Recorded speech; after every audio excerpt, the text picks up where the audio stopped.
Assalamualaikum warahmatullahi wabarakatuh. Bismillahirrahmanirrahim. Alhamdulillahirabbil alamin. Wa bihi nasta'inu ala umuri dunya waddin.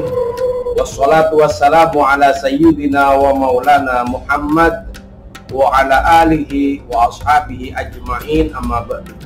Sahabat salsabilah yang dimuliakan Allah, kita perhatikan di jalan-jalan mobil berseliweran berbagai merek, kemudian rumah dibangun mewah dan tinggi-tinggi. Kadang kita dihadapkan dengan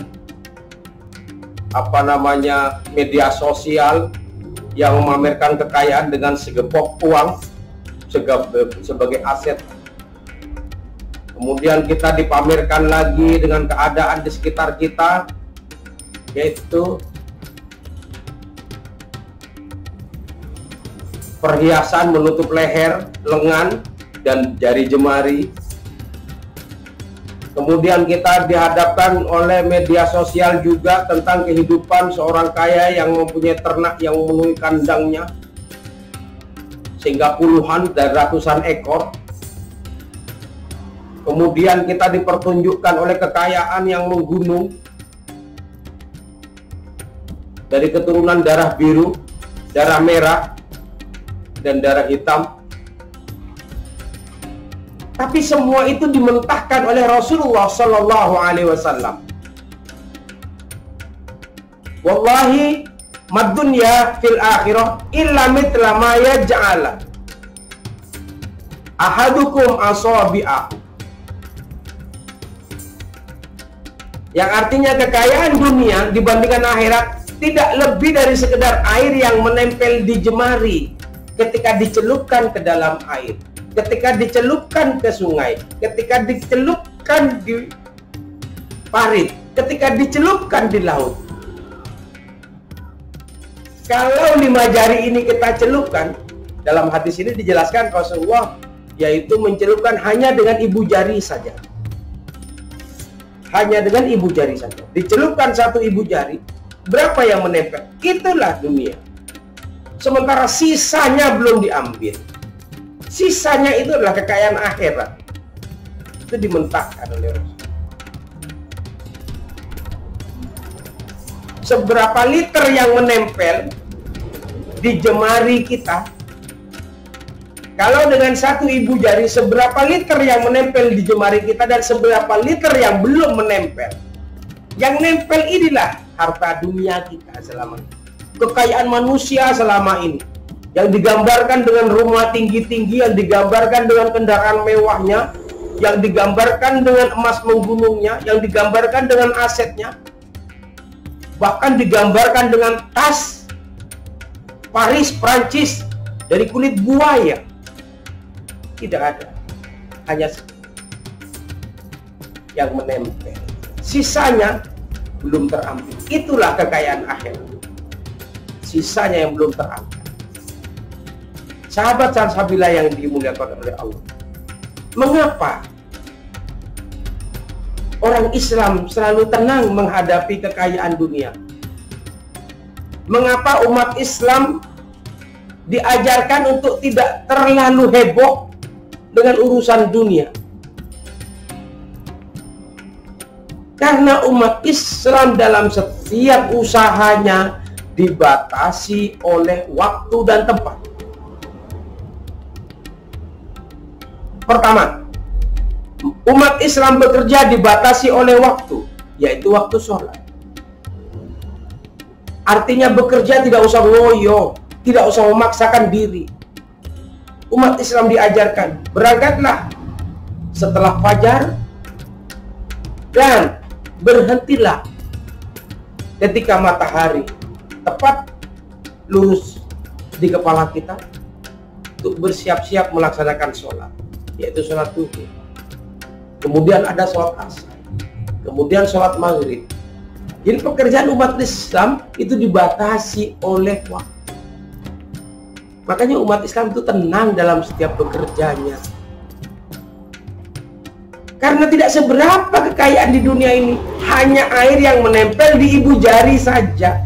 sisanya anggap satu lautan hanya kita masukkan, kita celupkan kekayaan yang disebut-sebut orang di seluruh dunia dengan aset-aset yang besar luar biasa, bukan bicara MM tetapi bicara TT, triliun-triliun, itu hanya sebesar air atau sebanyak air yang menempel pada ibu jari ketika kita celupkan ke dalam air.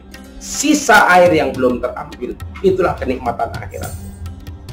Dan umat Islam juga dalam usahanya dibatasi oleh tempat. Tidak sembarangan tempat bicara tentang bisnis. Jangan pernah ada ucapan bisnis di pertemuan rutin.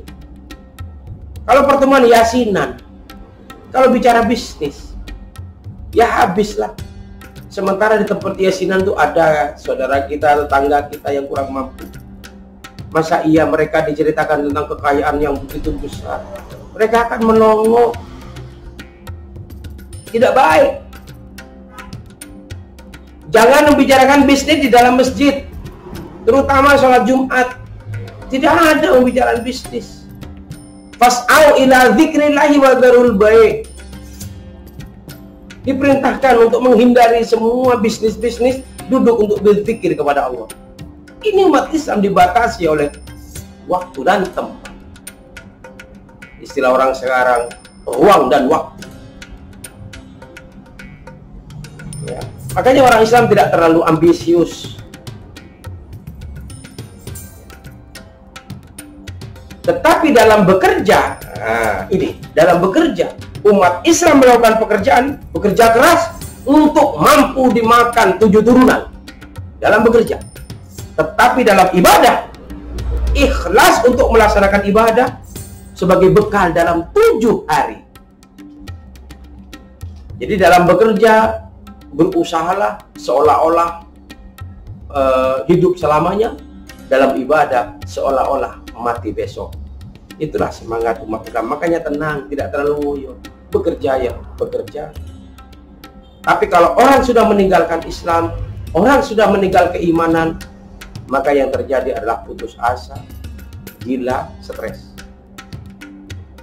Sahabat salsabilah yang dimuliakan oleh Allah, hati-hati. Orang miskin yang ikhlas tanpa mengeluh dan tanpa mengetuk pintu rumah orang lain dapat membawa bencana dunia dan akhirat bagi tetangganya. Dan ingatlah bahwa seorang yang perwira atau wirai, warok, pantang mengumbar kemiskinan, menciptakan kepada orang lain. Hati-hati, karena orang-orang ini akan membawa bencana pada diri kita. Ketika orang butuh tetapi kita tidak melihatnya, ketika orang butuh kita tidak memandangnya, seolah-olah dia punya penghasilan. Tidak. Sebenarnya seorang yang perwira, seorang wirai, seorang yang warok adalah berusaha menutupi kemiskinannya dan kebutuhannya kepada orang lain. Ini yang harus kita perhatikan dan wajib kita bantu. Wallahu a'lam. Wassalamualaikum warahmatullahi wabarakatuh.